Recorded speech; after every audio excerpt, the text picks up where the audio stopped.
Some More Outdoor, Episode 20. Welcome to Some More Outdoor, where we speak with authors, entrepreneurs, and business owners about how the outdoors has affected their life and their projects. This show is to remind you of the healing properties of the outdoors. So, are you ready to learn what the nature effect can do for your life? Well, here's your host, Brett Trout.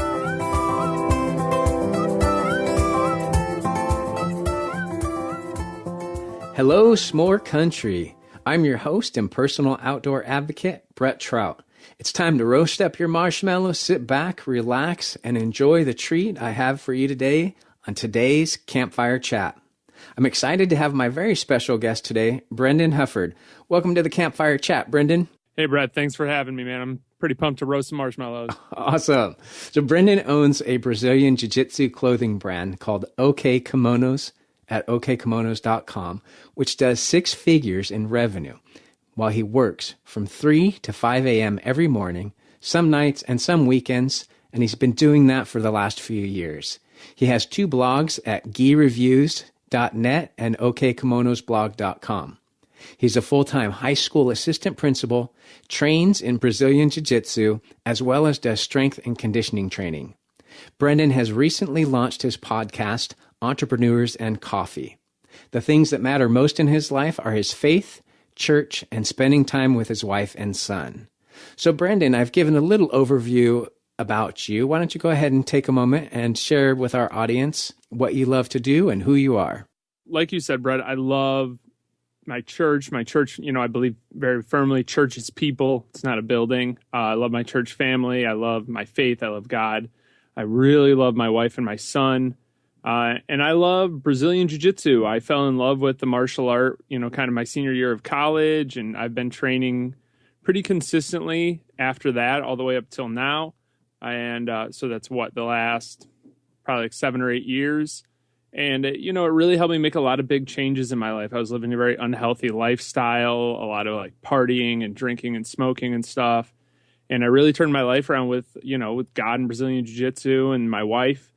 And I started to live a really healthy lifestyle, and I kind of wanted more out of my life. So I started kind of looking online on how to make money and business and things like that. And I found a couple blogs, one of which was Pat Flynn.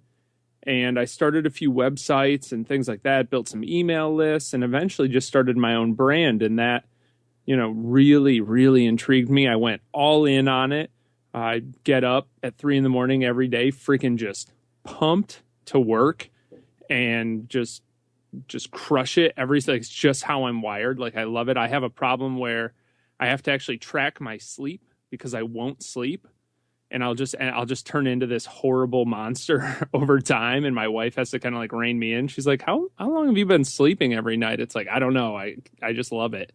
And, so she kind of helps rein me in, but I have this business going and it's great. And then I got really excited. I'm a teacher by trade and by nature, and I love to teach people other things. And I've been telling my buddies about business stuff, and I think my wife's probably sick of hearing about it at this point.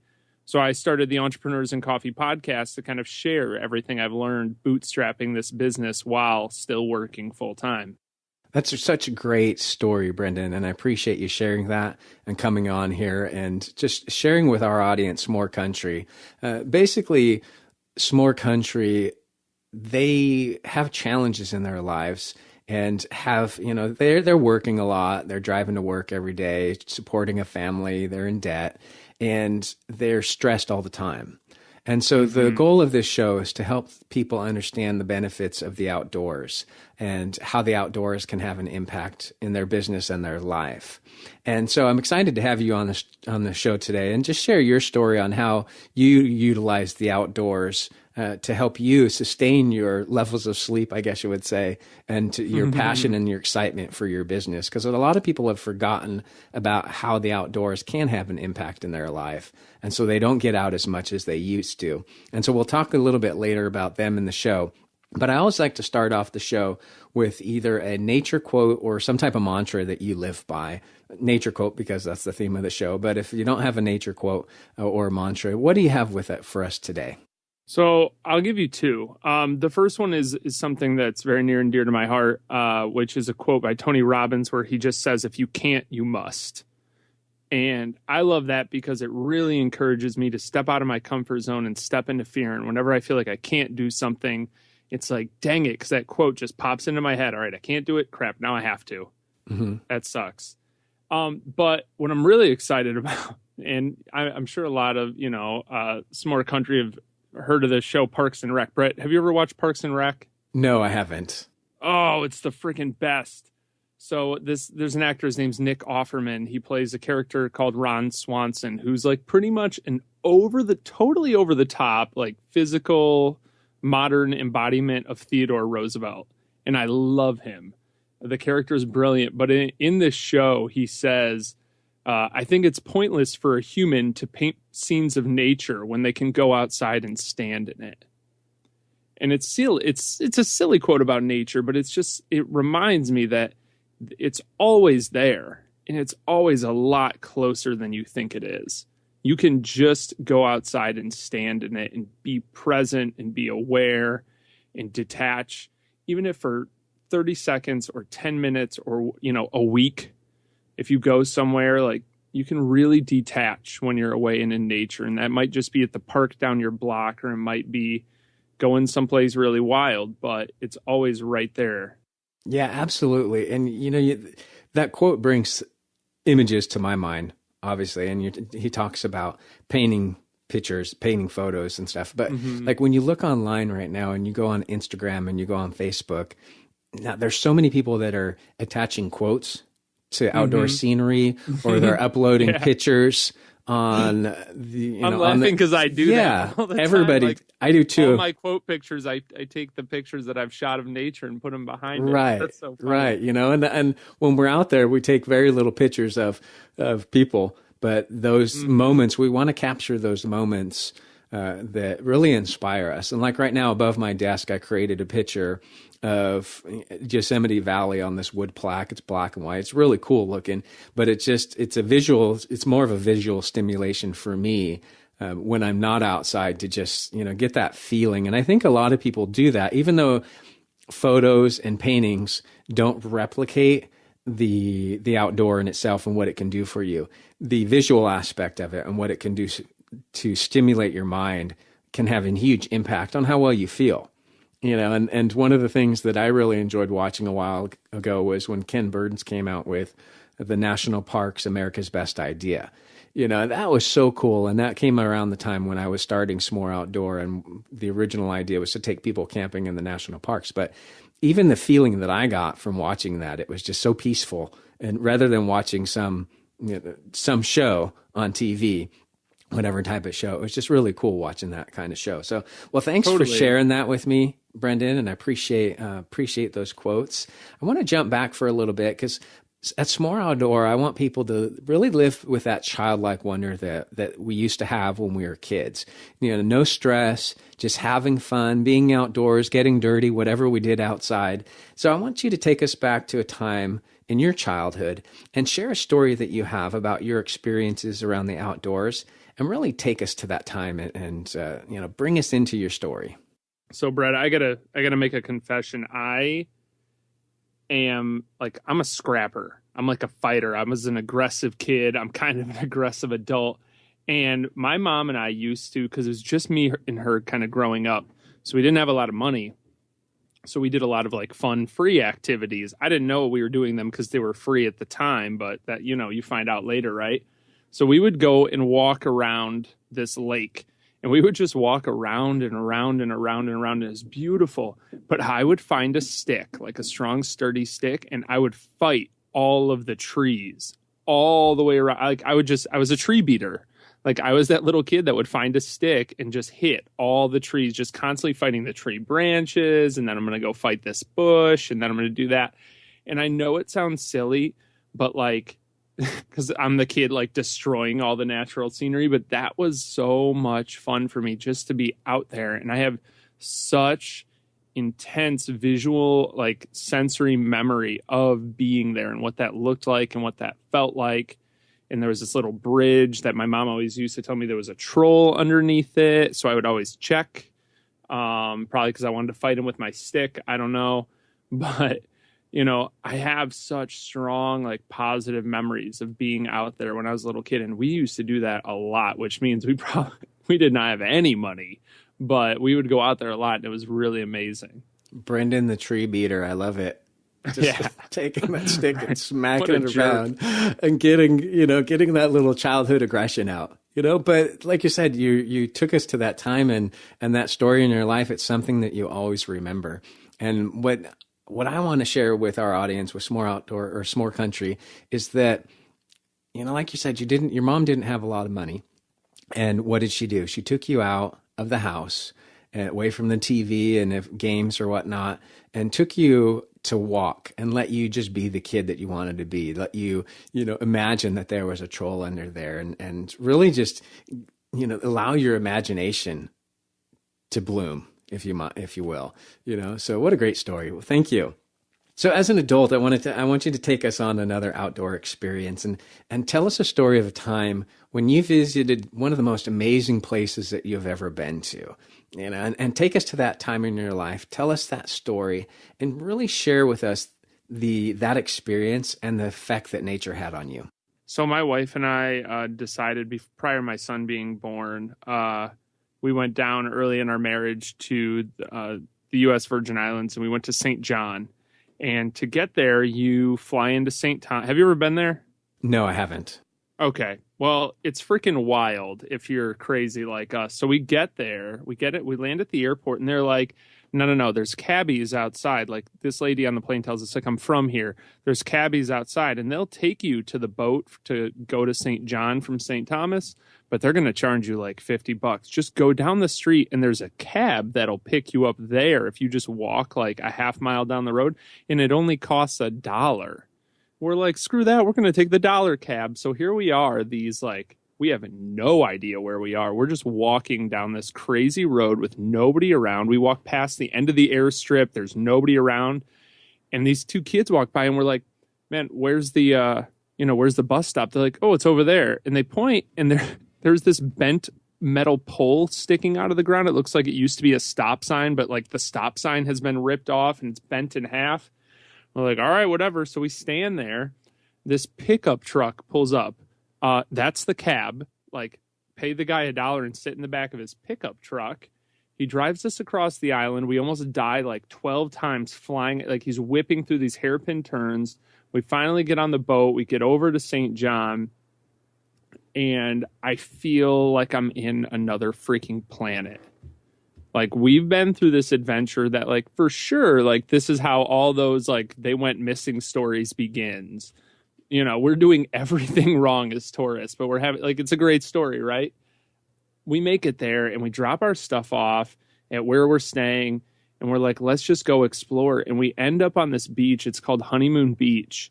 And Brett, it was the most amazing beach I've ever seen in my whole life. And we saw a lot of other beaches while we were down there. We saw a lot of other cool things and really beautiful, incredible things in that area. But like, something about that little beach, like, my wife and I just feel like that spot on the world is ours. And then that time and then that place is ours and ours alone, to the point that, like, we've kind of made a promise to each other that, like, if one of us one of us will pass away before the other, like, that's where we want our ashes spread. And that is kind of our spot. And it's getting a little bit of dust in my eyes just thinking about it right now, but it has a very profound and powerful effect on me, like, being there at that time with her. Right. And how did it feel when you were there? I've never felt so peaceful and so clear. I think a big part of it, for me at least, like I said, I love to work, and for me to detach, it really, really helps to be completely detached. Right. And like, to be able to completely detach there, to have no cell phone service, to have no access to anything. I had, it was me and my wife, some snorkeling gear, and I had the first Game of Thrones book. And we spent like 10 or 12 hours at that beach. And I've just never felt like I had no cares and no worries. And I just felt so connected. Like, I know it sounds silly, but I think sound, like we really attach our memories to smell. I have very fond memories of sounds in my life. For some reason, when I go on, I have an app called Calm. It's like a meditation app on my iPad, but I'll put it on and I'll put on like wave sounds. And that reminds me of being there, and it helps me to focus tremendously. Or if I'm doing some sort of menial task that I hate at work, put on the wave sounds, and I feel like I'm doing that task on the beach there in St. John, and it makes it no problem to get it done. Oh, definitely. And you bring up a great point that a lot of people can take from what you had just said, not to mention, the description of the place that you guys had been to and that moment in time that you shared together, and just being able to sit out for 12 hours and absolutely have nothing in the world to worry about, reading a book, snorkeling, but the sounds, and the sounds of nature. And it's so healing and so relaxing. And a lot of people that live in the city, the noise, the constant distractions in our life that just bombard us and create a lot of stress in our lives. And by putting on, like you said, by putting on your headphones and listening to waves or listening to the sound of a river or just any type of nature sound, it does have a really incredible calming effect. And you can just kind of sit back and remember, like you say, your time at, what beach was it? It was St. John, Honeymoon Beach, and just remember that time. So awesome, dude, great story. And thank you. I know a lot of people will get some good advice out of that, and just think about the stories in their life. And that's the whole point of this show, by asking these types of questions and getting people to remember some amazing places that they had been to, that S'more Country can really sit back and think about some times in their life when they felt that as well, and start bringing those times or creating new memories that they can utilize in their life to help them stay calm, like you had said. So where's that place? Where's that place for you, Brett? The place for me is Yosemite Valley. It was one of those times. I grew up in California, and obviously, like everybody else, I have so many because I've been so many different places outdoors. But the most recent one was up in Yosemite Valley back in 2009. Grew up in California, never had been there, which is crazy. We were campers, but we would go camping in Arizona, Utah, Northern California, but never went camping in Sequoia or Yosemite. And so really, I was taking a group of people up there to go camping, and I would supply everything, did all the cooking, everything. But I invited my parents with us that first time because they had never been.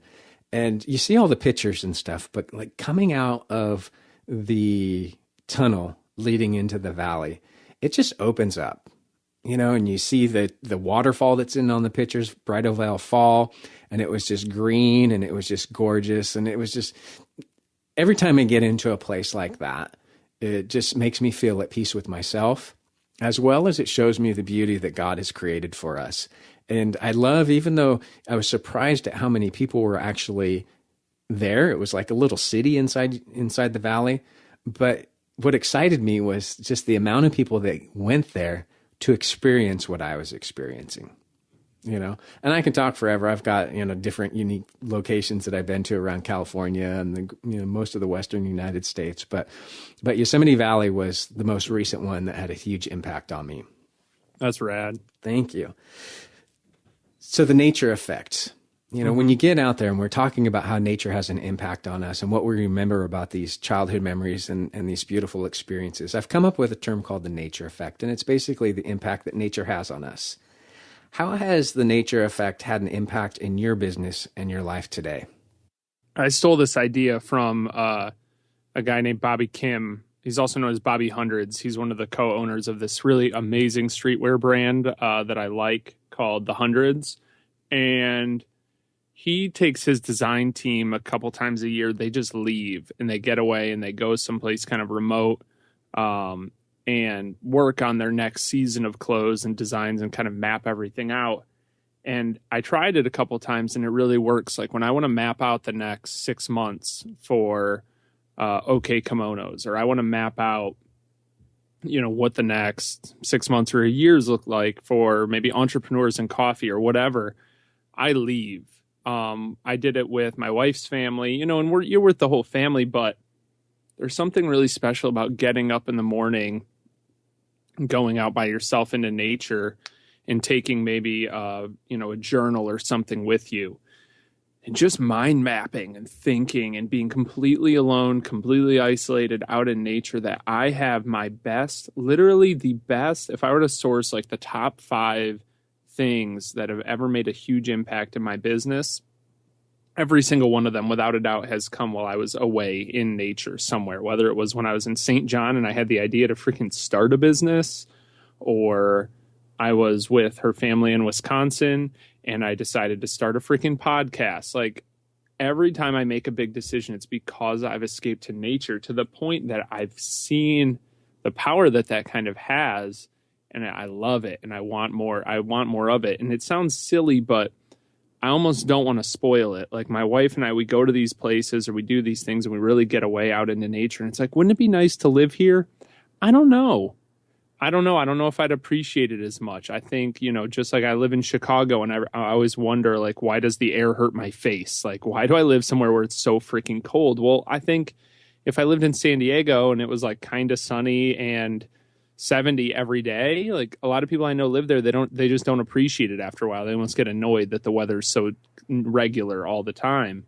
You know, I think not being out in nature makes me appreciate it and be much more mindful when I am there.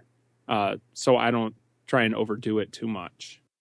Awesome. Well, and you led right into my next topic, which is an inspirational idea. And you said you got out on a lot of, you know, your top decisions, a lot of things had come out of your time being out in nature. And I want you to focus on one idea right now. So what was one idea that was inspired from your time outdoors? And tell us that story and how that idea came about.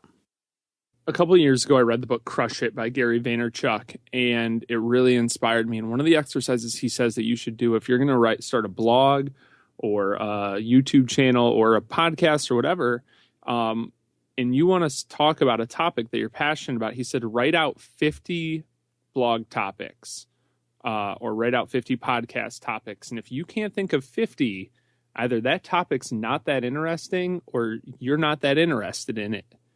And I sat down and I wrote out everything I had learned from running my business, whether it be as a father, as a business owner, about bootstrapping it, about how to balance, you know, that ratio, you know, work to life ratio, all of these things.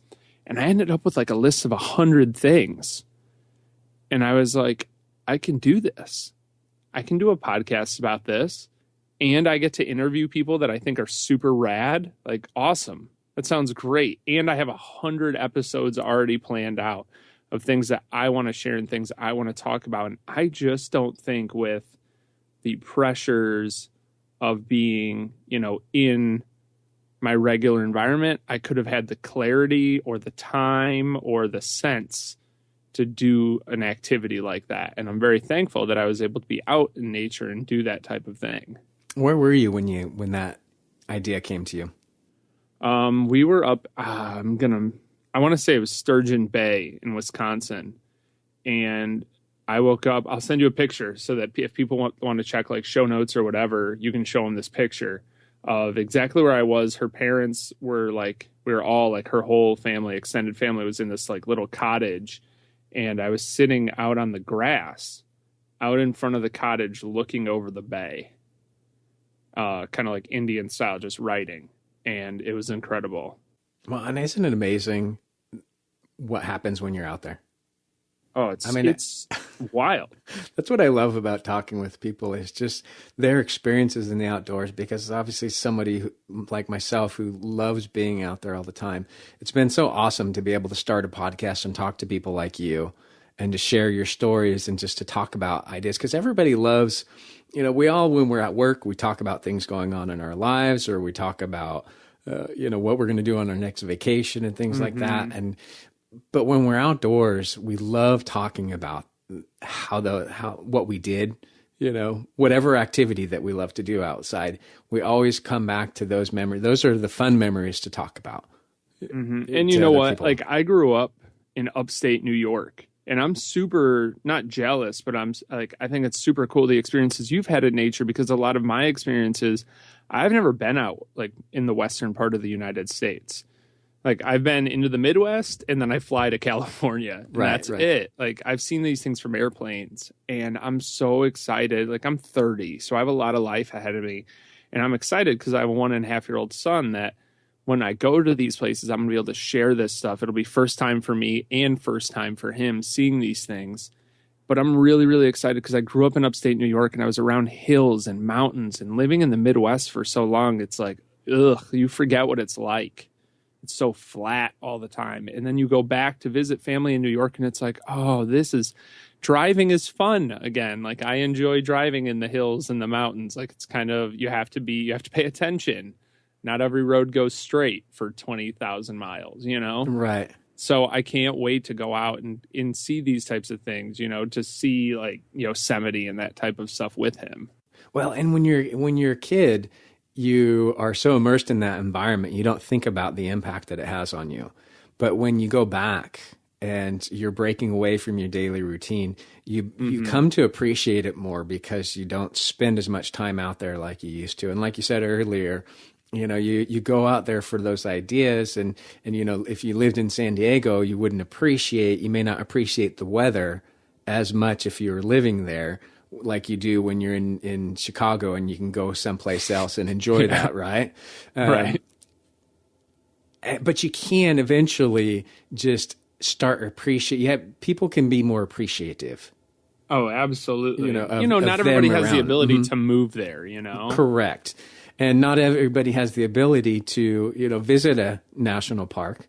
Like a lot of the national parks are in the western side of the United States, but there are a lot of state parks you can go to. Mm-hmm. And I've also created a couple maps on my website where you can click on your state and get your local Parks and Rec website and just learn about different places that you can go to around you. So you can go out there, and if you want to take your kid out and give him a stick and let him beat a tree like Brendan used to do when he was a kid, that's awesome.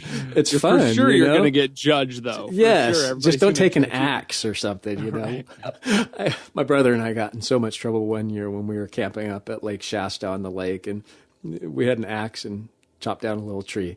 And my parents were so mad at us. And at the time we weren't thinking about it, but of course. But I'm a tree killer too. On that tree beater. All right, Brendan. So the last few questions of the show are really geared towards, helping everybody understand how they can get outdoors more and the impact that, the whole show is about it, but the impact that the outdoors can have in their life as well. So I want you to give some ideas or if you have any ideas on what you do to get outdoors, so it can give, I guess you would say it would give other people ideas on what they can do as well. So I think one of the first things is just kind of being aware of where you're at. I think a lot of people, we drive our regular drive to work every single day. Believe it or not, I've lived in the area I live in now for like 7.5, 8 years. And the other day, there's a neighborhood literally half a mile from my house. My wife and I just happened to drive through it. And it was like, I've never been here. And there was this beautiful little park in there and all this like tall grass. And it was, it was right off the freaking highway. So whatever, it's like the 80-94. It's like the major thoroughfare through like the northern Midwest. So it's just tons of noise, but it was so beautiful. And I'm like, I didn't even know this was over here. So I think the number one thing is just kind of like taking some time and go for a walk in your neighborhood. Like unless you live in like you live in downtown Chicago and stuff, like screw that. Even if you do, you're going to find like nature in that. Absolutely. One of the things, and this is me kind of really nerding out because I like science fiction, like some of the coolest science fiction stuff is when they show like a city kind of not necessarily in ruins, but once nature has kind of taken it back. I'm fascinated by things like that. Like this is what it would look like if, we just let it go for a while and nature kind of took over again and it reclaimed it. I think that type of stuff is really cool. So random tangent, but I think if you just are really aware of what's in your own neighborhood and get out and go for a walk and see what's around and then go for a walk a little bit farther and then a little bit farther in a different direction, you'll find out you have access to a lot of really cool spots right by you.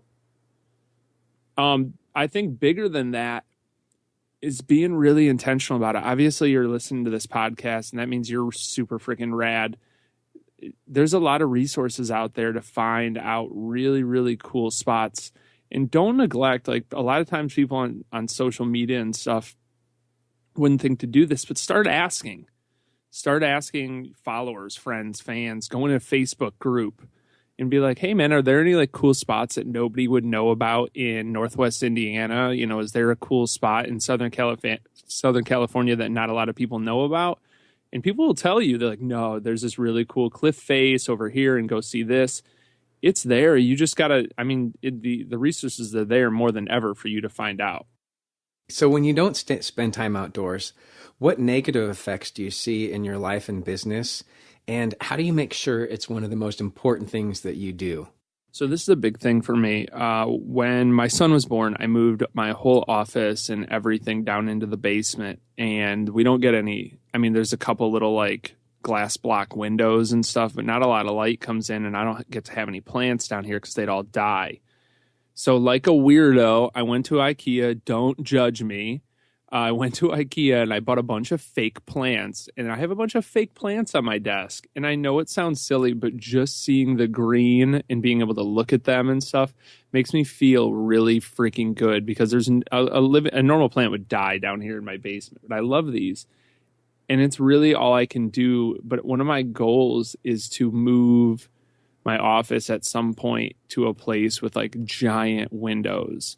Even if I'm looking at a freaking dirty street, I don't care. Like, I just need, like, I'm powered by the sun, you know, like I get up at 3 or 5 in the morning, but like, we're solar powered creatures. We're meant to be out in the sun. And I just make, really intentional effort to get outside and do things outside. I love to work out outside as opposed to being, indoors. And I think when I don't spend enough time out in nature and I don't get outside enough and away into nature, or just spending time with my family in nature, I really do see a lot of adverse effects. And it's not one of those things you can necessarily name or put your finger on, but you start to kind of lose a bit of yourself and a little bit of a connection. And just to be a little weird and preachy, like I feel like you start to lose a little bit of your connection with God when you are surrounded by like a concrete jungle constantly, and you don't have that access, and you don't make that access an important part of your life. So I think it is really, really important. Well, right. And you brought up a good point about the concrete jungle and your connection with God. And we live in what I like to call as well as part of our concrete jungle. We've created our own little electrical paradise, where we're always inside, we're always indoors. And because we're powered by the sun, and because we need that outdoor, and we need to break away, as John Muir says, we need to break away every once in a while, and wash our spirit clean. And it's that connection with God out in the outdoors, when we can really just quiet our minds and quiet our souls and start listening and hearing those little voices in our head that we've suppressed for so long. But yeah, it's like, sorry. I said I could go on. Yeah. So here's the thing. Like, I want everybody to think about, if you don't ever see the Grand Canyon, you don't ever see, which is another Ron Swanson quote. He's like, crying is only allowed at funerals and the Grand Canyon. But if you don't ever get to see the Grand Canyon and shed a tear at it, if you don't ever get to go to Yosemite, or you don't get to see these things, I want to challenge your listeners to do one thing. And that's, at some point in their life, get to a place on the planet with, as close to as possible, zero light pollution. And I want them to just look up into the sky and see what the sky looks like at night with zero light pollution. You'll feel like you're on on another planet. It's like, this has been here the whole time, and I've seen it every day for my whole life, but I've never seen it like this. It'll literally blow your mind.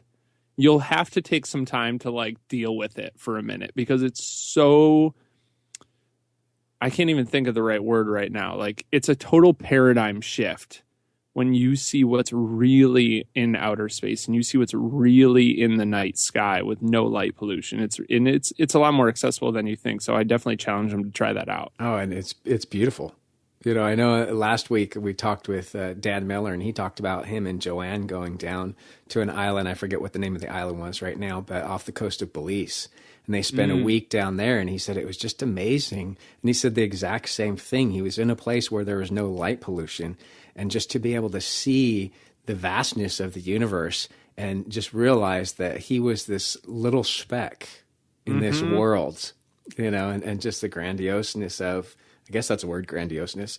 If not, I just made it up.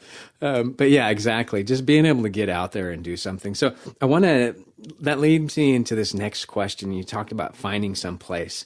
What's one of your favorite places that you like to go to get away and really think and maybe come up with ideas and what that place means to you? Probably my favorite thing to do, and this is just a regular thing, is we have a hammock in our backyard, and I love to go out on there. But in a little bit bigger sense, a lot of people in Indiana don't know this, but because I live in truth be told, I live in Northwest Indiana. I don't necessarily live in Chicago, but it's kind of like all your friends who live in North Jersey, but they say they're from New York City because it's just easier to explain. So Northern Indiana, like, we're on the lake, and we have beautiful sand dunes. I absolutely love them. It's one of my favorite. I mean, we have beaches, and it's stunning. I love to go there. I absolutely do, just to sit in the sand and take some time to think and read and kind of play with my son. Like, that's one of my favorite, like, regular places to be, like, on a regular basis. It's 45 minutes away, and it's absolutely incredible. Awesome. Well, and the last question that I had, or the second to last question I have, you already talked about in the first question. It was about just some ideas for people that struggle with, what advice do you have for people who struggle with time outdoors? If you want to revisit that, you can, if you have another idea. Absolutely. So I think if you struggle to find time outdoors, I think I would probably add that you have to find a better reason to go. Like, well, they said I should go outdoors. It's one of those, and if whatever, screw it. If that's your reason, if Brendan and Brett telling you, like, you probably want to check that out, that's cool. But bring a friend, bring your kid, find a bigger reason to connect with somebody, and you'll find that, like, given enough time outdoors, your relationships are better.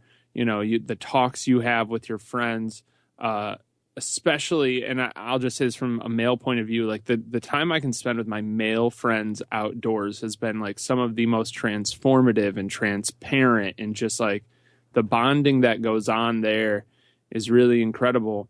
Like, find a group of friends and just go for a walk somewhere outdoors. No phones, detach from all of that stuff. And just get out with your friends and just enjoy that time in nature with them. Build those positive memories. Build those habits of just spending time out there and enjoy that clarity that it provides that you may not get in any other point in your life. Right. And you said something that was so important there, is that even though, because that was the biggest response that I had gotten, was people struggle with the amount of time, or they struggle with the weather to get outdoors. You have to find a bigger reason to do it. And I just recently talked about this on last week's topic episode, and it was about how to deal with stress at work and start and actually get a good night's sleep. And I go into people, people are so stressed in their lives today, and with everything that's going on around us, if that is your inspiration, if you're just trying to figure out some way to release some of the stress in your life, the outdoors is a great place to do it. So maybe make that your reason. Maybe make giving your child a memory like Brendan had when he was a kid, beating trees. Giving some type, maybe not beating trees or whatever, but some type of memory that beating trees. Yeah, beating trees. You can look back on, and just so they can remember it. And so maybe someday they can come on a show like this and share the experience that they remember that their parents took them on, so that they can start living with that wonder throughout their life. So, Brendan, well, thank you so much for being here on this edition for our campfire chat. I know everybody's sitting around the campfire just excited to hear your story. I wanted you, if you could share some final words of encouragement and how the S'more Outdoor Country can connect with you. Absolutely. First of all, Brett, I'm honored to be on and chat with you. I talk a lot about business and I talk a lot about stuff related to that and things I've learned, but it really is a lot of fun to be able to talk about this. And I didn't realize, until you and I started chatting, how near and dear this is to my heart and how passionate I am about it. It's just kind of been what I do. So I'm really excited to share this. But I think the biggest point of encouragement that I can give your listeners is that, and I know this sounds so silly, but in an era where we're strapped for time, we're strapped for cash, we're strapped for everything, this stuff is free, man. Like, it's right out there. It's completely free in the world where it's like, what are we going to do today? Should we go see a movie? Well, we don't, do we go to a museum? No, man, that stuff costs money. Like, go somewhere free. Just go outside. You'd be amazed when you're actually looking for interesting things to do and get into and stuff like that. It's all there. It really, really is. And I'm just going to hit it one more time. It's free. Like, you can just, and frankly, with the exception of like a brilliant, some type of like brilliant, amazing thing, if they're charging you to be there, probably not where you want to go. But there's so many free resources out there. It's so much fun. So if you're like my mom and you're just this freaking awesome single parent and you want to find some rad stuff to do with your kid, go outside. It's the best thing for them. And you'll find out it's one of the best things for you too.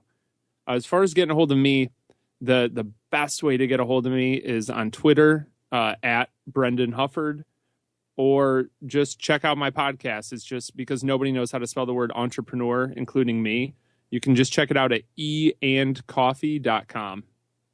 eandcoffee.com. Yep. Well, thanks, Brendan. I really appreciate you taking the time out of your day to share your story on the show.